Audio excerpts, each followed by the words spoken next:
तरंग तरंग तरंग तरंग युवा तरंग। आइए हम प्रार्थना करें, अपने आप को प्रभु के चरणों में इस समय समर्पित करें। अपनी सारी आवश्यकताओं, ज़रूरतों, परेशानियों, तंगियों के सहित, दुर्बलताओं के सहित प्रभु को अर्पित हो जाइए और मन ही मन प्रभु की आराधना कीजिए, प्रभु से विनती कीजिए, प्रभु की भक्ति में लीन हो जाइए।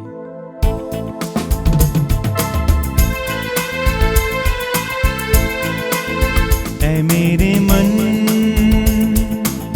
प्रभु की तू आराधना कर, क्योंकि वो भला है। ऐ मेरे मन,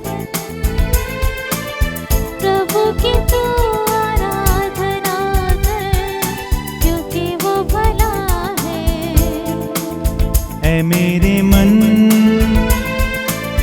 प्रभु की तू आराधना कर, क्योंकि वो भला है।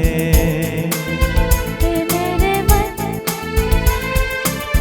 प्रभु की तू आराधना कर, क्योंकि वो भला है।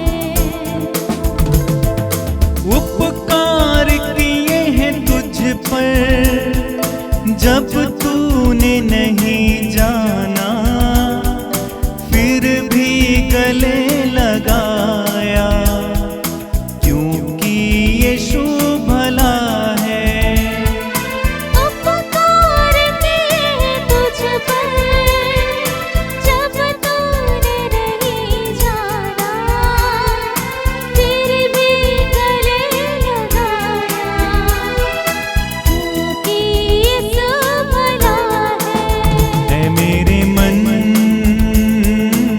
प्रभु की तू आराधना कर, क्योंकि वो भला है। ऐ मेरे मन, प्रभु की तू आराधना कर, क्योंकि वो भला है। ऐ मेरे मन,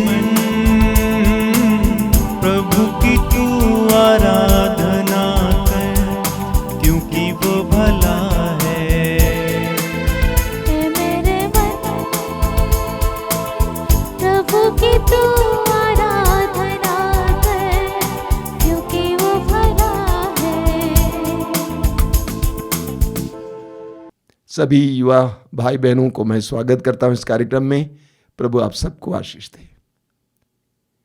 मैं आपको बधाई देता हूं और धन्यवाद भी देता हूं कि इस कार्यक्रम से आप जुड़े हुए हैं। अधिक से अधिक भाई बहनों को इसके बारे में बताइए, ताकि इस छोटे से कार्यक्रम के द्वारा भी उनको प्रेरणा प्राप्त हो। आप सभी जानते हैं हम कठिन परिस्थितियों से गुजर रहे हैं। आप स्वयं महसूस करते हैं, शायद हो सकता है कि आपके अंदर निराशा जैसी आ रही हो। आने मत दीजिए। हर प्रार्थना के कार्यक्रम में हमारे साथ जुड़े रहिए। वचन पढ़ने के लिए कुछ समय निकालिए। परिवार से अलग मत रहिए, एकांत में मत रहिए, अकेले अकेले मत रहिए। अकेले अकेले रहेंगे तो शैतान जरूर आपको भटकाएगा। साथ चलिए। अगर कोई समस्या होती है, मम्मी पापा को बताइए, दोस्तों को बताइए। शैतान भटका रहा है, दोस्तों को बताइए, अच्छे दोस्तों को जो आपको सन्मार्ग पर ले आ सकते हैं। मैं आप सबके लिए प्रार्थना करता हूँ। हम सभी लोग आपके लिए प्रार्थना करते हैं। प्रभु आप सबको आशीष दें। आज आपको वचन सुनाएंगे हमारे भाई संदीप। वचन सुनिएगा, उसके बाद हम प्रभु की आशीष पाएंगे। Praise the Lord. सबको जयसु स्वागत करता हूं और एक बार आपका इस युवा तरंग कार्यक्रम में। प्रभु आप सभी को आशीष और कृपा प्रदान करे। आप जो बड़े चाव से प्रभु के वचन को सुनने के लिए आते हैं, प्रभु आपकी मनोकामनाओं को पूरा करे। आपके ऊपर प्रभु का अभिषेक उतरे, पवित्र आत्मा से आपको भरे, आपको सफलता की ओर लेकर जाए, ये मेरी प्रार्थना है। प्रिय साथियों, इस कार्यक्रम से हमारा उद्देश्य है कि हम उन युवक युवतियों तक पहुंचें जो अपने जीवन से हार मान चुके हैं, जिनको ये लगता है कि वे बहुत दुर्बल हैं, कमज़ोर हैं, अपने को हीन महसूस करते हैं, उनके जीवन का अर्थ उनको समझ में नहीं आया है और वे समझते हैं कि कोई उन्हें प्यार नहीं करता। ऐसे युवक युवतियों तक इस कार्यक्रम से प्रभु के प्रेम का उन्हें एहसास दिलाना, प्रभु के बारे में उन्हें बताना और ये एहसास दिलाना कि वे प्रभु की दृष्टि में मूल्यवान हैं, हमारे इस कार्यक्रम का उद्देश्य है। और आप सभी इसमें हमारी सहायता करेंगे कि हम उन युवक युवतियों तक पहुंच सकें। कर्नाटक के बेंगलोर में एक व्यक्ति रहते हैं जिनका नाम है बेनी प्रसाद। बेनी प्रसाद का जन्म 1975 में हुआ था और बचपन से ही उन्हें अस्थमा का रोग था। 2 वर्ष से 16 वर्ष की उम्र तक उन्हें गलत दवाओं पर रखा गया, गलत दवाएं उन्हें दी गईं, जिसके कारण उनके 60% लंग्स जो हैं वो डैमेज हो गए, खराब हो गए। 12 वर्ष की उम्र में किसी कारणवश उनका स्पाइनल कॉर्ड डैमेज हो गया। बेन्नी के जीवन में सब कुछ बुरा ही बुरा हो रहा था, शारीरिक रूप से बहुत दुर्बल और ऊपर से उनको बुद्धि की कमी थी। जब वे 10वीं कक्षा में पढ़ रहे थे तो उन्हें स्कूल से यह कहकर निकाल दिया कि तुम सबसे बेकार स्टूडेंट हो, तुम कुछ नहीं कर सकते, तुम पढ़ाई नहीं कर सकते। बहुत निराश हो गए बेन्नी। उन्होंने सोचा कि मैं म्यूजिक कोर्स करूंगा, म्यूजिक सीखूंगा, लेकिन पहले ही दिन उनके गुरु ने उनको वहां से निकाल दिया और यह कहा कि तुम कभी भी म्यूजिक नहीं सीख सकते हो, तुम कभी कुछ नहीं कर सकते हो। बेन्नी को बहुत बुरा लगा, वे चोटिल हुए। ऊपर से समाज के ताने, परिवार की अपेक्षाएं, क्योंकि उनके पिता साइंटिस्ट थे और वे चाहते थे कि बेन्नी उन्हीं की तरह सफलता हासिल करे, लेकिन बेन्नी कुछ नहीं कर पा रहे। बेन्नी बहुत टूट गया। उनको समझ में नहीं आ रहा था कि वे क्या करें। अपने जीवन के अर्थ को नहीं समझ पा रहे थे, निराश हो गए, हताश हो गए और उन्होंने सोच लिया कि इस दुनिया में जीकर क्या फायदा है। ऑलरेडी डॉक्टर लोगों ने 16 साल की उम्र में बोला था कि अब तुम केवल 6 महीना जीवित रहोगे, केवल 6 महीना तुम्हारी जिंदगी और है, इसके बाद तुम मर जाओगे। बेन्नी और टूट गए, निराश हो गया, हताश हो गया, उदास रहने लगा और एक दिन उन्होंने सोचा कि मैं मर ही जाऊंगा और आत्महत्या करने की ठान ली। लेकिन प्रभु की आवाज इन्हें सुनाई दी। यीशु ने इनसे कहा, Benny, I need you. Beni Prasad ने कहा कि प्रभु, सारा समाज मुझे तुच्छ समझता है, बेकार समझता है, मैं कुछ नहीं कर पा रहा हूं, शारीरिक रूप से दुर्बल हूं, आप जानते हो मेरे साथ क्या क्या हो रहा है, तो आपको क्या जरूरत है मेरी। प्रभु ने कहा, सारा समाज कुछ भी कहे, लेकिन मुझे तुम्हारी जरूरत है। बेनी ने कहा, ठीक है प्रभु, लेकिन मेरे पास आपको देने के लिए कुछ नहीं है, सिर्फ टूटा फूटा जीवन है, इसे लेकर आप क्या करेंगे। प्रभु ने कहा, बेन्नी, एक नया कार्य शुरू करने के लिए तुम्हारे जीवन में यह टूटा फूटा जीवन ही काफी है। और बेन्नी उस समय से प्रभु के साथ जुड़ गए। एक दिन बेन्नी ने प्रभु से पूछा, प्रभु, आप मेरे जीवन से क्या कराना चाहते हो, आपकी क्या इच्छा है। मेरी इच्छा तो यह थी कि मैं कम से कम एक दूसरे देश में घूम कर आऊं। प्रभु ने कहा, बेन्नी, तुम एक देश घूमना चाहते हो, मैं चाहता हूं कि तुम विश्व के सारे देश घूमो। बेन्नी को यह असंभव लगा और उसने कहा, प्रभु, यह कैसे संभव है, आज तक ऐसा कोई हुआ ही नहीं है जो सारे देश घूमा हो विश्व के। प्रभु ने कहा, मेरे विचार तुम्हारे विचारों से महान हैं। और आप जानते हैं, बेन्नी पर प्रभु की कृपा हुई और 6 वर्ष 6 महीने और 22 दिन में बेन्नी ने विश्व के हर देश में घूम लिया और वहां जा जाकर अपनी गवाही को बताया और प्रभु के बारे में उन्हें बताया। कितना बड़ा यह चमत्कार है। और उसके बाद प्रभु ने उस पर ऐसी कृपा की कि उसने एक बेंजो गिटार बनाया जो आज तक विश्व में किसी ने नहीं बनाया है। और वे एक अच्छे म्यूजिशियन हैं और प्रभु के लिए वे बजाते हैं। जिनको ये कहकर निकाल दिया गया था कि तुम कभी म्यूजिक नहीं सीख सकते हो, आज वो हर देश में जा जाकर प्रभु की महिमा के लिए गिटार बजाते हैं और उनका गिटार अलग ही है। आप YouTube में उनके बारे में और सर्च कर सकते हो। एक टूटे फूटे व्यक्ति को, एक कमजोर व्यक्ति को, एक दुर्बल व्यक्ति को, जिसके बारे में समाज कहता था कि ये कुछ नहीं कर सकता है, जिसको पढ़ाई से निकाल दिया गया, म्यूजिक क्लास से निकाल दिया गया, जिनको ताने दिए गए, उस टूटे फूटे जीवन को लेकर प्रभु की कृपा ने उसे कितना महान बना दिया। यीशु ने उसे कैसा बना दिया, कितना बड़ा चमत्कार है। और जिस डॉक्टर ने कहा था कि वो 6 महीने तक जीवित रहेंगे, बेनी प्रसाद 6 महीने क्या, वो अभी तक जीवित हैं। प्रभु की महिमा हो। मैं आपको क्या बताना चाह रहा हूं कि प्रभु की कृपा से हम क्या से क्या बन सकते हैं।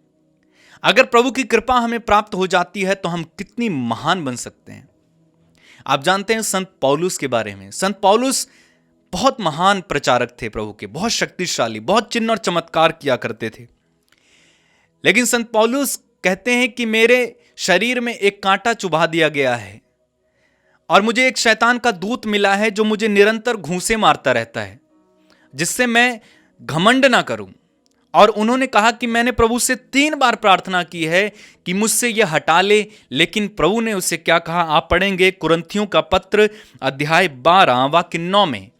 प्रभु ने उससे कहा, मेरी कृपा तुम्हारे लिए पर्याप्त है, क्योंकि तुम्हारी दुर्बलता में मेरा सामर्थ्य पूर्ण रूप से प्रकट होता है। जी हां, प्रभु आपको इसलिए नहीं चुनते हैं कि आप बहुत मजबूत हो। प्रभु आपको इसलिए नहीं चुनते हैं कि आप बहुत टैलेंटेड हो। प्रभु आपको इसलिए नहीं चुनते हैं कि आप बहुत ज्ञानी हो। प्रभु आपको इसलिए नहीं चुनते हैं कि आप बहुत समझदार हो, बल्कि प्रभु आपको इसलिए चुनते हैं कि आप दुर्बल हो। आप देखेंगे बाइबल में प्रभु ने दुर्बल से दुर्बल लोगों को चुनकर कितना महान बनाया है। जी हां, प्रभु को इसकी जरूरत नहीं है कि आप कितने टैलेंटेड हो, कितने समझदार हो, कितने ज्ञानी हो, कितने बड़े आध्यात्मिक व्यक्ति हो, बल्कि आप जैसे हो प्रभु आपको वैसा ही चाहते हैं।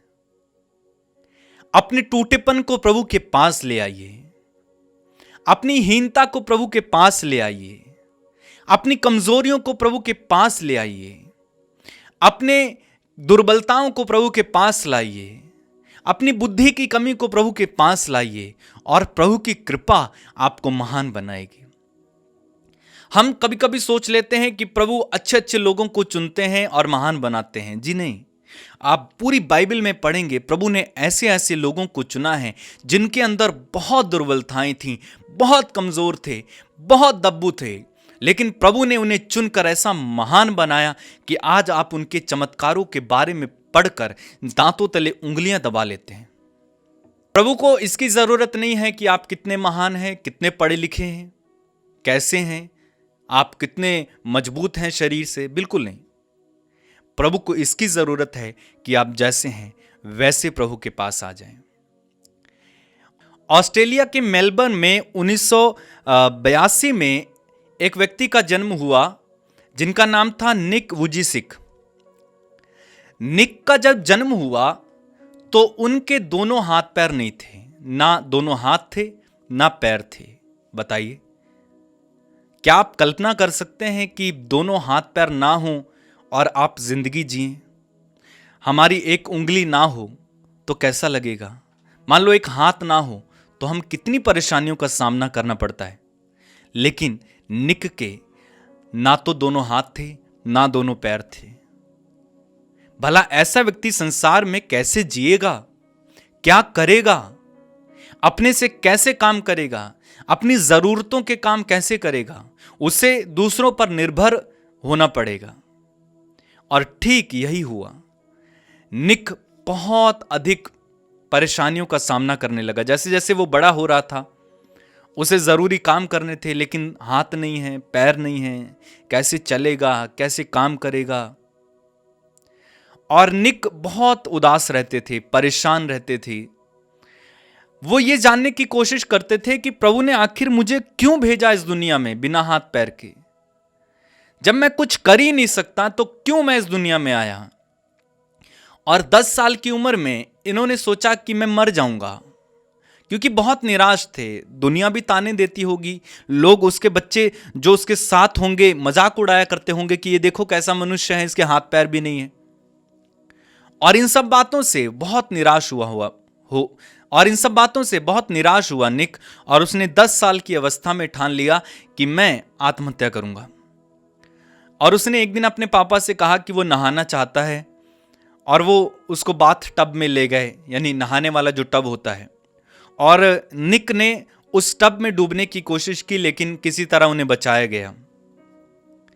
लेकिन निक के सामने परेशानियां ये थी कि वो कैसे आत्मनिर्भर बन सकते हैं। इतना चैलेंज उनके लिए। बताओ, दोनों हाथ नहीं है तो खाना कैसे खा सकते हैं? ब्रश कैसे करेगा? चलेगा कैसे? जरूरी काम कैसे करेगा? आप कल्पना भी नहीं कर सकते कितनी दुख भरी जिंदगी निक की होगी, और इसीलिए वो परेशान थे। लेकिन क्या हुआ कि प्रभु की कृपा उसे भी प्राप्त हुई। प्रभु से वे जुड़ गए। जब सारे समाज ने उन्हें ठुकराया तो उन्होंने सोच लिया कि प्रभु को छोड़कर मेरी सहायता और कोई नहीं कर सकता है, सिर्फ प्रभु ही मुझे प्यार करते हैं। और एक दिन वो बाइबल पढ़ रहे थे और बाइबल में उनको एक वाक्य मिला जहां पर प्रभु यीशु उस अंधे के बारे में बता रहे थे कि ना तो इसने पाप किया ना इसके माँ बाप ने, ये जन्म से इसलिए अंधा है ताकि इसको चंगा करने से प्रभु की महिमा प्रकट हो सके। और यही हुआ। और निक इसे पढ़कर बहुत खुश हो गए कि अगर उस अंधे के लिए, उस जन्म से अंधे के लिए प्रभु की योजना है तो मेरे लिए भी प्रभु की योजना है। और निक ने धीरे धीरे अपने से सब कुछ करना शुरू किया। और आप जानते हैं आज निक सारे संसार में घूमते हैं और प्रभु यीशु के बारे में बताते हैं, युवाओं को मोटिवेट करते हैं, कई अन्य उदाहरण देकर, अपने जीवन का उदाहरण देकर लोगों को जीने की आशा बंधाते हैं। एक बिना हाथ पैर वाला व्यक्ति लोगों के लिए उदाहरण बना पड़ा है। आप सर्च कर सकते हैं नेट में निक के बारे में। उनकी शादी भी हो गई है। निक स्विमिंग कर सकते हैं, तैर सकते हैं, वे फुटबॉल खेलते हैं, कंप्यूटर चला सकते हैं। निक के पास बहुत सारी डिग्रियां हैं, पढ़ाई बहुत की उन्होंने, बहुत टैलेंटेड हैं। आप समझ सकते हैं ऐसा व्यक्ति भी कुछ कर सकता है। लेकिन प्रभु की कृपा उसे प्राप्त हुई और उन्होंने किया। मैं आपको क्या बताना चाहता हूं कि हम तो अच्छे खासे हैं, हमारे हाथ भी हैं, पैर भी हैं, और अगर नहीं भी हैं तब भी आपको निराश होने की जरूरत नहीं है, क्योंकि जब हम दुर्बल हैं तब हम बलवान हैं। संत पौलुस कहता है जब मैं दुर्बल हूं तब मैं बलवान हूं। और प्रभु ने स्वयं कहा है तुम्हारी दुर्बलता में मेरा सामर्थ्य पूर्ण रूप से प्रकट होता है। इसलिए अपने को हीन मत समझो। यह मत समझो कि मैं तो बहुत कमजोर हूं, मैं तो गरीब हूं, मैं तो कुछ नहीं कर सकता, मैं गा नहीं सकता, मैं बजा नहीं सकता, मैं दूसरों की तरह जैसे दूसरे करते हैं वैसा नहीं कर सकता, मैं बोल नहीं सकता हूं, मेरा शरीर कांपने लगता है, मैं पढ़ाई में कमजोर हूं, मैं ज्ञानी नहीं हूं, समझदार नहीं हूं, ओ मेरे पास कुछ नहीं है। इसकी जरूरत नहीं है। बस जरूरत इतनी है कि आप जैसे हैं वैसे प्रभु को समर्पित हो जाएं। आपका जीवन चाहे टूटा फूटा है, दुर्बल है, कमजोर है, कुछ भी ना हो आपके पास, आप प्रभु के पास चले आओ और प्रभु से कहो प्रभु यही मेरे पास है, मैं तुझे देता हूं। और फिर आप देखो प्रभु आपको कहां से कहां ले जाएंगे। रोटियों के चमत्कार के बारे में हम पढ़ते हैं बाइबल में। 5 रोटियां थी, 2 मछलियां, लेकिन प्रभु ने 5,000 से अधिक लोगों को खिला दिया। कुछ था नहीं वहां पे, लेकिन जब प्रभु के हाथ में वो 5 रोटियां 2 मछलियां दी गई, प्रभु ने उसे बढ़ा दिया, प्रभु ने उसे इंक्रीज किया, आशीष का माध्यम बना दिया उन 5 रोटियों को, 2 मछलियों को। ठीक इसी तरह जब हम प्रभु के हाथ में अपने जीवन को देंगे, जब हम प्रभु के हाथ में अपनी कमजोरियों को, दुर्बलताओं को देंगे, प्रभु हमें इस्तेमाल करने लगेंगे, प्रभु हमें आगे बढ़ाएंगे। अब मेरा उद्देश्य ये कहने का बिल्कुल नहीं है कि दुर्बलता मतलब आप पाप करो और कहो कि मैं तो दुर्बल हूं इसलिए पाप में गिर गया। नहीं, यहां पाप की बात नहीं हो रही है। पाप को छोड़कर अन्य सारी दुर्बलताओं की बात हो रही है।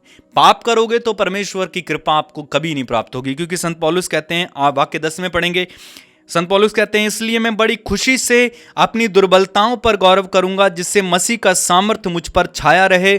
मैं मसीह के कारण दुर्बलताओं पर, अपमानों, कष्टों, अत्याचारों और संकटों पर गर्व करता हूं, क्योंकि मैं जब दुर्बल हूं तभी बलवान हूं। यहां पर पाप के बारे में नहीं लिखा गया है। कहीं आप ये सोच लें कि अगर मैं पाप कर लेता हूं चलो कोई बात नहीं, प्रभु मुझे कृपा देगा। नहीं, पाप के बारे में नहीं लिखा गया। लेकिन अगर आप दुर्बल हैं, मान लो आप शारीरिक रूप से कमजोर हैं, आप उतने ज्ञानी नहीं हैं, आप गरीब हैं, या अपने को हीन महसूस करते हैं, आप कुछ आगे नहीं बढ़ पा रहे हैं, तब प्रभु की कृपा आप पर होगी और प्रभु की कृपा से आप आगे बढ़ेंगे। हम बाइबल में और एक अच्छा उदाहरण पाते हैं याबेस के बारे में। पहला इतिहास ग्रंथ अध्याय 4 वाक्य 9 में एक व्यक्ति हैं जिनके बारे में पढ़ते हैं। याबेस उनका नाम है। वहां पर लिखा हुआ है, याबेस अपने भाइयों से अधिक सम्मानित था। उसकी मां ने उसका नाम याबेस रखा था क्योंकि वह कहती थी, कष्ट सहते हुए मैंने इसे जन्म दिया। आप जानते हैं याबेस जो था, जब इसका जन्म हुआ तो इसकी मां को बहुत कष्ट हुआ, बहुत पीड़ा हुई, जितनी पीड़ा होती है उससे शायद अधिक, और इस कारण इसका नाम याबेस रखा गया। याबेस का अर्थ होता है दुख देने वाला। बताइए, इसका नाम ही दुख देने वाला रखा गया। उसके पड़ोसी, उसके समाज ने भी उसको ताने दिए होंगे कि कैसा है। उसके भाइयों ने उसे घृणा की, उसकी मां ने उससे घृणा की, उसे दुख हुआ, वो टूटा, निराश हो गया। लेकिन याबेस प्रभु के पास गया, याबेस प्रभु की ओर अभिमुख हुआ, और याबेस ने क्या प्रार्थना की? यह प्रार्थना बहुत मशहूर है, बहुत अधिक प्रसिद्ध है। वाक्य 10 से, याबेस ने इस्राएल के ईश्वर से इस प्रकार प्रार्थना की, कृपा कर मुझे आशीर्वाद दे, मेरा क्षेत्र बढ़ा दे, मेरा साथ देकर मुझे विपत्तियों से बचा, जिससे मुझे दुख ना हो। ईश्वर ने उसकी प्रार्थना स्वीकार की।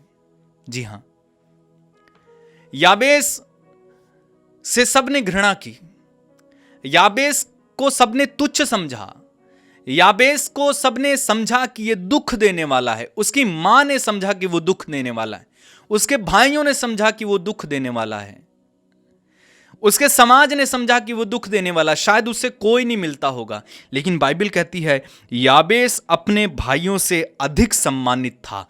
क्यों सम्मानित था? क्योंकि प्रभु की ओर अभिमुख हुआ और उसकी दुर्बलता में प्रभु का सामर्थ्य पूर्ण रूप से प्रकट हो गया। उसके भाइयों का नाम नहीं दिया गया बाइबल में, लेकिन याबेस का नाम दिया गया है, ताकि हम ये समझें कि जब हम दुर्बल हैं तब हम बलवान हैं, ताकि हम ये समझें कि हमारी दुर्बलताओं में प्रभु का सामर्थ्य पूर्ण रूप से प्रकट होता है। जी हां मेरे भाई, मेरी बहन, और आप जानते हैं याबेस के नाम पर एक नगर का नाम भी रखा गया था। उसके बारे में आप पढ़ेंगे अध्याय 3 वाक्य संख्या 55 में। याबेस एक नगर भी बनाया गया याबेस के नाम पर। कितना महान प्रभु ने उसे बनाया। वही व्यक्ति जिसको उसकी माता ने कहा कि यह दुख देने वाला है, भाइयों ने घृणा की, समाज ने घृणा की, उसको प्रभु ने अपने भाइयों से अत्यधिक सम्मानित बनाया। उसके नाम पर एक नगर का नाम रखा गया, और उसका नाम हम बाइबल में पढ़ते हैं, और उसके नाम का उदाहरण मैं आपको दे रहा हूं। कितना महान बनाती है प्रभु की कृपा। जी हां, जब हम दुर्बल हैं तब हम बलवान हैं। इसलिए अपनी दुर्बलताओं को छिपाइए मत, अपनी दुर्बलताओं को छिपाकर प्रभु के पास मत आइए, बल्कि आप जैसे हैं वैसे प्रभु के पास आइए। अगर आप छिपाएंगे तो आपको प्रभु की कृपा प्राप्त नहीं होगी, बल्कि प्रभु चाहता है कि आप जैसे हैं वैसे प्रभु को अर्पित हो जाएं, और प्रभु हमारे जीवन में महान कार्य करेगा। प्रभु हमारे जीवन को ऊंचा उठाएगा। ऐसे कई उदाहरण हम बाइबल में पढ़ते हैं। प्रभु यीशु ने जब शिष्यों को चुना तो उनके शिष्यों में कोई भी ऐसा नहीं था जो बहुत अधिक सम्मानित हो, बहुत अधिक पढ़ा लिखा हो, बहुत अधिक टैलेंटेड हो। सब मछली मारने वाले थे, कोई टैक्स कलेक्टर था, कोई कुछ कर रहा था, समाज के निचले वर्ग के लोग थे। लेकिन उन्हीं शिष्यों को प्रभु ने ज्ञानियों के सामने खड़ा कर दिया, और ज्ञानी उनके ज्ञान का सामना ना कर सके। उन्हीं शिष्यों को प्रभु ने राजाओं के सामने खड़ा कर दिया, और राजाओं ने उनकी बातों को सुना। उन्हीं शिष्यों को प्रभु ने सैनिकों के सामने खड़ा कर दिया, और सैनिकों ने उनकी बात को सुना। बताइए प्रभु की कृपा हमें कहां से कहां पहुंचाती है। इसलिए हमें कहना चाहिए कि जब मैं दुर्बल हूं तब मैं बलवान हूं। अपने आप को हीन महसूस मत करो मेरे भाई, मेरी बहन। प्रभु ने हमें जैसा भी बनाया है अच्छा बनाया है। अगर बिना हाथ पैर का निक प्रभु के लिए इतना कर सकता है तो हम क्यों नहीं कर सकते?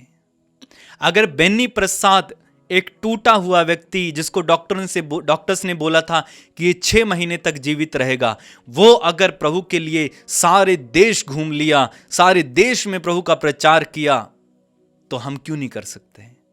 हमको क्यों प्रभु की कृपा प्राप्त नहीं होगी? बस फर्क इतना ही है कि हम छिपा लेते हैं, लेकिन उन्होंने अपनी दुर्बलताओं को प्रकट किया, और उन्होंने कहा प्रभु जो है ये है, और प्रभु ने उन्हें महान बनाया। और ऐसे कई उदाहरण आप बाइबल में पढ़ेंगे। इब्राहिम से लेकर जितने भी नबी हुए, राजा हुए, प्रभु के भक्त हुए, सब में कमी कमजोरियां थी। कोई भी परफेक्ट नहीं था, पूर्ण नहीं था, सब में कमी कमजोरियां थी। संत पौलुस कहते हैं कि मैं भी दुर्बल हूं। बताइए, इतना महान प्रचारक कहता है मैं दुर्बल हूं, तब मैं बलवान हूं। क्यों? क्योंकि प्रभु की कृपा दुर्बलों को ही प्राप्त हो जाती है। इसलिए हमें घमंड नहीं करना चाहिए, बल्कि हम जैसे हैं वैसे प्रभु के पास आना सीखें। आज से अपनी दुर्बलताओं को प्रभु को दें। हो सकता है आप शारीरिक रूप से दुर्बल हों, प्रभु को समर्पित कीजिए, प्रभु आपको महान बनाएगा।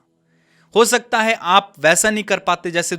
और दूसरी बात मैं आपको बताना चाहता हूं, कभी भी अपने आप को दूसरों से कंपेयर ना करें, दूसरों से तुलना नहीं करनी हमें, क्योंकि प्रभु ने हमें यूनिक बनाया है, प्रभु ने हमें अनोखा बनाया है, प्रभु ने हमें मूल्यवान बनाया। हम जैसे भी हैं वैसे दूसरे नहीं हो सकते। दूसरों को प्रभु ने अलग योजना के लिए बनाया है, हमको अलग योजना के लिए बनाया है।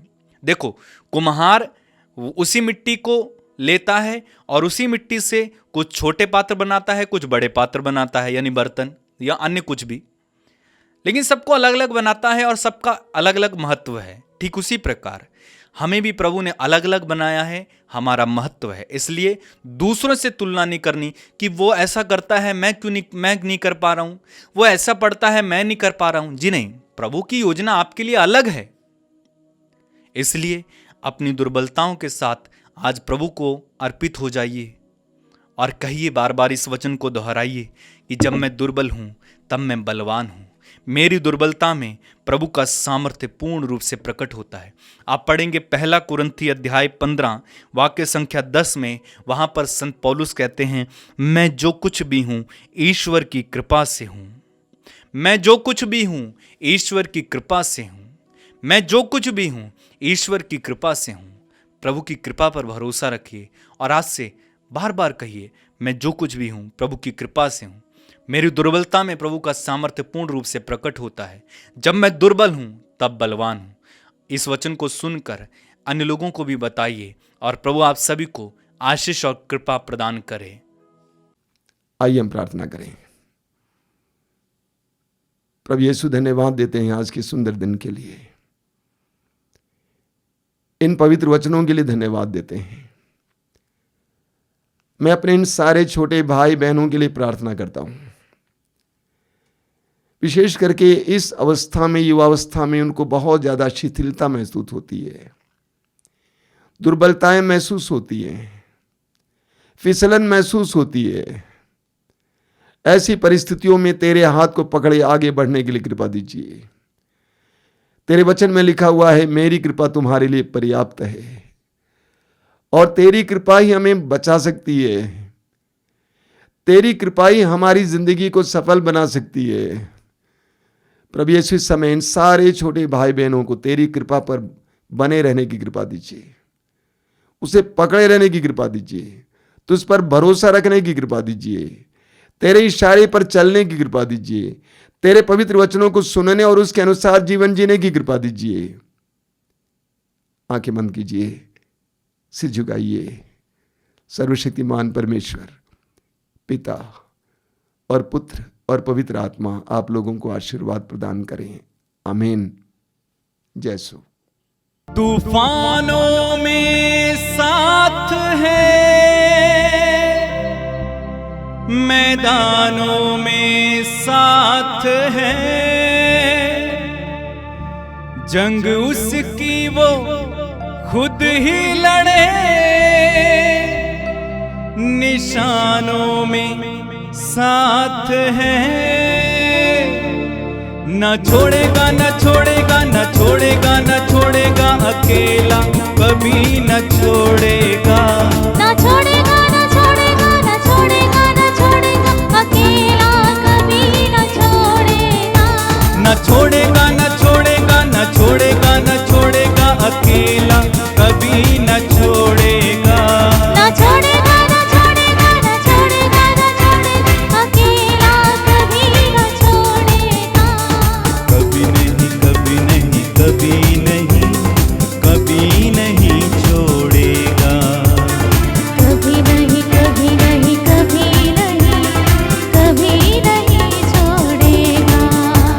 न छोड़ेगा न छोड़ेगा न छोड़ेगा न छोड़ेगा अकेला कभी न छोड़ेगा।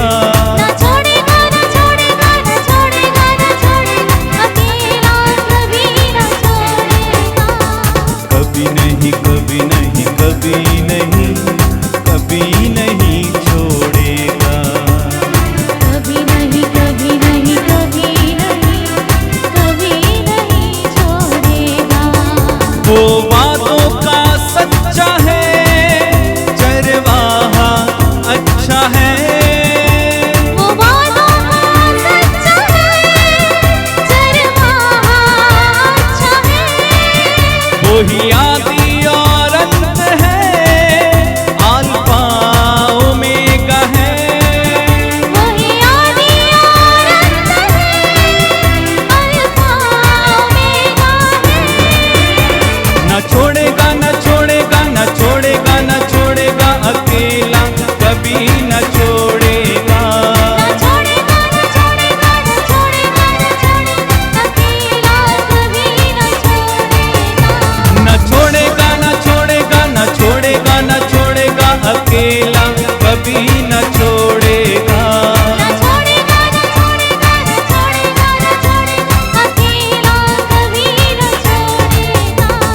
कभी नहीं कभी नहीं कभी नहीं कभी नहीं छोड़ेगा। कभी नहीं